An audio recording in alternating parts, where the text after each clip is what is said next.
Good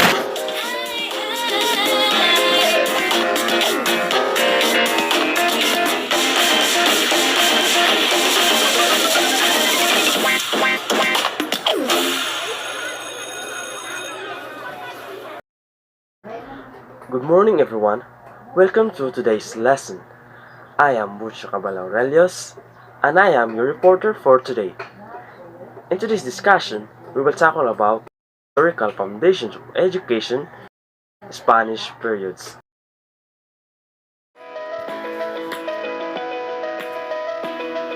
Development of education in the Philippines from pre-Spanish to present times.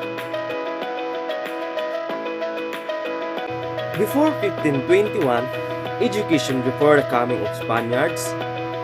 1521 to 1896, education during the Spanish regime. 1896 to 1899, education during the Philippine Revolution. 1898 to 1935, education during the American occupation. 1935 to 1941, education during the Philippine Commonwealth. 1941 to 1944, education during the Japanese occupation. 1944 to 1946, education after World War II. 1946 to present days, education under the Philippine Republic. Pre-Hispanic education in the Philippines was not formal. Education was oral, practical, and hands-on. The objective was basically to promote reverence for and adoration of Bathala, respect for laws, customs, and authorities represented by parents and elders. When the Spaniards arrived in the Philippines, they encountered islanders who knew how to read and write. Education during the Spanish regime. The friars established parochial schools linked with churches to teach catechism to the natives. Instruction was in the dialect. Education was managed, supervised, and controlled under the friars. Education in the country was not uniform, and then the system of schooling was not hierarchical nor structured. Thus, these were no grade levels. And then the next is major problems. Lack of trained teachers. Lack of teachers. 150 teacher missionaries to instruct over 500,000 inhabitants. Lack of funds, instructional materials, and in many instances, schoolhouses. Because of need, higher level schools were established much later by the virtue of royal degrees. So these are the subjects that are based on the royal degree of 1863.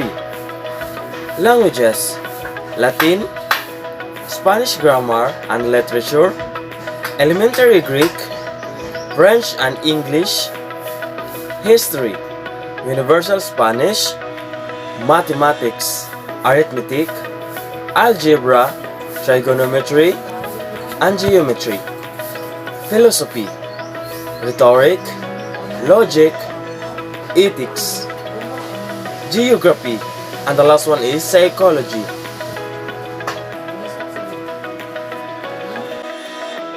Philippine Revolution. Ilustrados spearheaded the propaganda movement. Curricular reforms, secularization of education, instruction of Spanish, greater attention to natural science, the design of a relevant curriculum, improvement of higher centers of learning, improvement of educational system. Jose Rizal criticized unequivocally the friars' method of instruction in his two novels, No Limit ang Hiri and El Filibusterismo. First, this disproportionate focus on religion. Second, discouraged the attempt of Filipino students to speak in Spanish. Third, lack of pedagogical skills. Lastly is irrelevant courses in the curriculum. And then the next is curriculum. To improve the existing curriculum, Rizal's considered the following subjects as required courses in secondary schools: science, math, history, philosophy, law, language, PE, religion, music, and social sciences. Graciano Lopez Haina. The outstanding cause of the distressed situation of Filipinos today is the anomalous education received by the youth in schools. They learn to read correctly and write gracefully, but they do not learn anything useful because they are not taught any. They are taught how to pray and never go to work. American occupation. The Americans use education as a vehicle for its program, benevolent assimilation. American soldiers were the first teachers, restore damaged schools' houses and build new ones and conduct classes. Trained teachers replace soldiers. Filipinos warmly receive their new teachers, Thomasites, and then last is American teachers infuse their students the spirits of democracy and progress as well as fair play. It is not surprising that the democratic values espoused by the Americans, whether sincere or not, touch a receptive nerve on the Filipino psyche. Americans discarded the religious bias, Educational Act of 1901, separation of the church and state in education, encouraged Filipino in the field of teaching. Outstanding Filipino scholars were sent to US to train as teachers. The next is curriculum. Primary education, GMRC, civics, hygiene and sanitation, geography, intermediate curriculum, grammar and composition, reading, spelling, science courses, sociology, intensive teaching of geography, government established normal school for future teachers.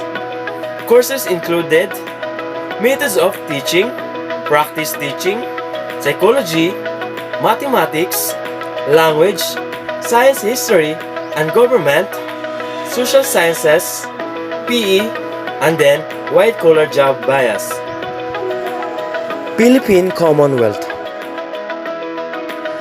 All schools should develop moral character, personal discipline, civic conscience, and vocational efficiency.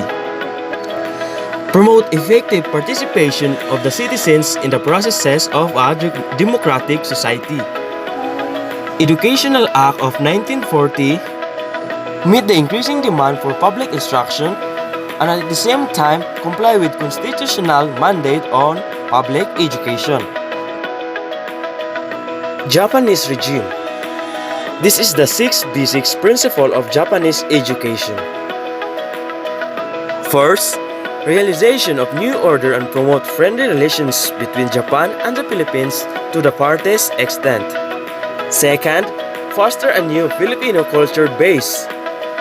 Third, endeavor to elevate the morals of people, giving up overemphasis of materialism. Fourth, diffusion of the Japanese language in the Philippines. Fifth, promotion of vocational course. And lastly is to inspire people with the spirit to love neighbor. So Japanese curriculum.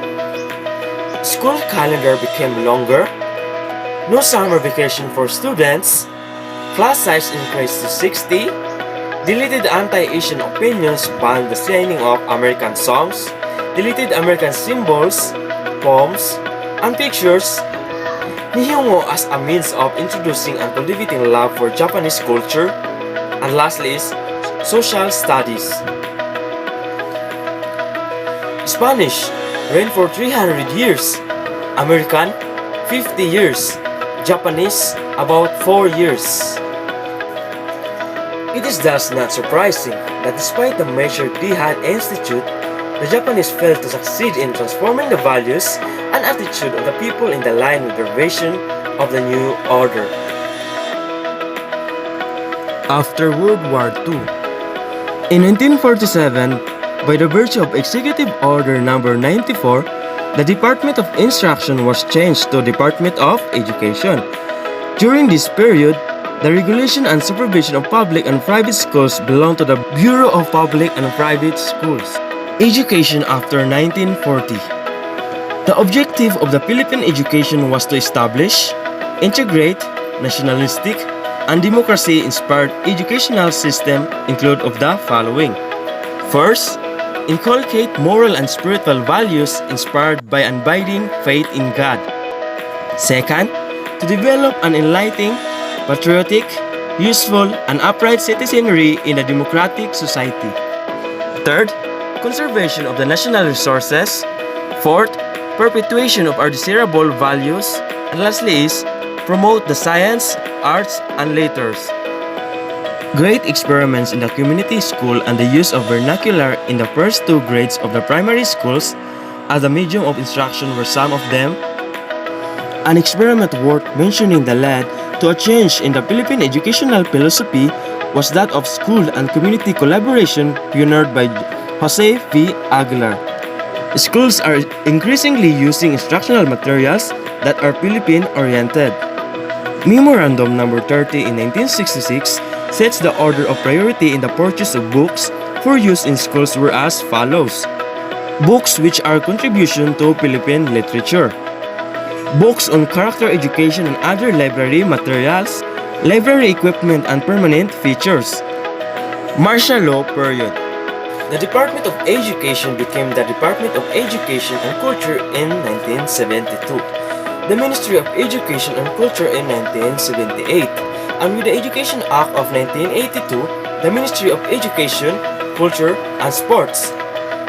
A bilingual education scheme was established in 1974, requiring Filipino and English to be used in schools.